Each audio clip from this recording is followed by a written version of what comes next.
Karibu mtazamaji wa Nyako TV popote pale ulipo. Kama hii ni mara yako ya kwanza kututembelea, bonyeza kitufe cha subscribe, kisha gonga hiyo kengele ya arifa ili upate taarifa zote moto za soka la Afrika Mashariki na Kati, uchambuzi wa kina, habari za usajili, maisha ya mastaa na matukio ya papo kwa papo kutoka viwanjani. Simba SC ya Tanzania inakaribia kucheza mchezo wake muhimu zaidi msimu huu. Nusu fainali ya kombe la shirikisho Afrika dhidi ya Stellenbosch FC ya Afrika Kusini. Mchezo wa kwanza utafanyika katika uwanja wa Benjamin Mkapa jijini Dar es Salaam, huku marudiano yakipigwa nchini Afrika Kusini. Hii ni hatua ya kihistoria kwa Simba, kwani ushindi katika hatua hii utawafikisha kwenye fainali itakayopigwa tena nyumbani, jambo linalowapa faida ya kipekee mbele ya mashabiki wao. Katika robo fainali, Simba walikumbana na upinzani mkali kutoka Al Masry ya Misri. Baada ya kupoteza kwa mabao 2-0 wakiwa ugenini, walijibu nyumbani kwa ushindi wa 2-0 na hivyo kusawazisha matokeo kwa jumla ya mabao 2-2. Mchezo uliamuliwa kwa mikwaju ya penati, ambapo Simba walionyesha utulivu mkubwa na kushinda kwa mikwaju yote, hatua iliyowapeleka nusu fainali kwa kishindo kikubwa.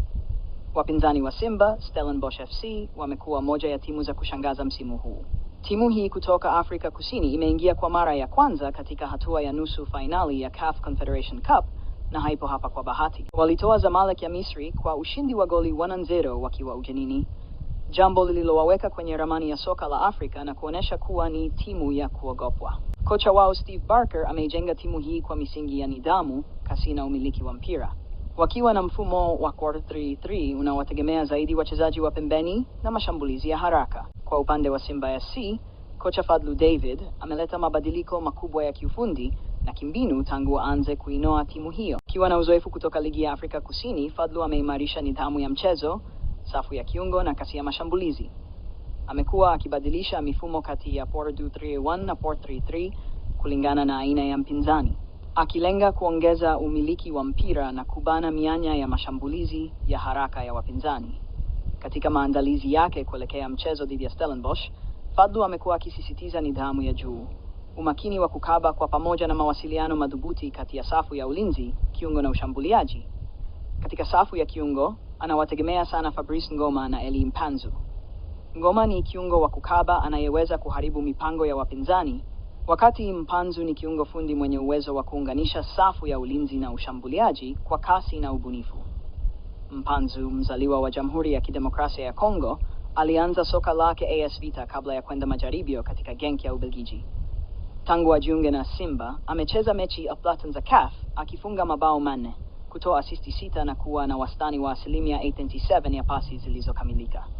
Kocha Fadlu anamchukulia kama injini ya kikosi chake, anayechangia kwa kiasi kikubwa katika kushambulia na kusaidia ulinzi. Katika mfumo wa Fadlu, mawinga na mabeki wa pembeni wana nafasi muhimu. Shomari Kapombe na Mohamed Hussein wanatarajiwa kuleta mashambulizi ya pembeni na kusaidia safu ya ulinzi. Katika ushambuliaji, Steven Mukwala ni chaguo la kwanza, akitegemewa kutumia kasi na uwezo wake mkubwa wa kujiposition ndani ya boksi kusababisha madhara kwa mabeki wa Stellenbosch. Kocha Fadlu pia anasisitiza matumizi ya pressing ya juu kila Simba wanapopoteza mpira ili kuzuia Stellenbosch kuanzisha mashambulizi.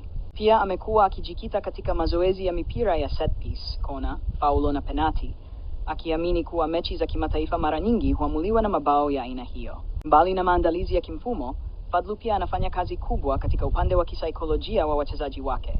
Anaendeleza hali ya kujiamini, mshikamano na ari ya kupambana hadi dakika ya mwisho, akisisitiza kuwa kila mchezaji ni sehemu muhimu ya mafanikio ya timu. Endapo Simba watafanikiwa kuwatoa Stellenbosch, wataingia katika fainali ya CAF Confederation Cup na kucheza dhidi ya mshindi kati ya RS Berkane ya Morocco au CS Constantine ya Algeria.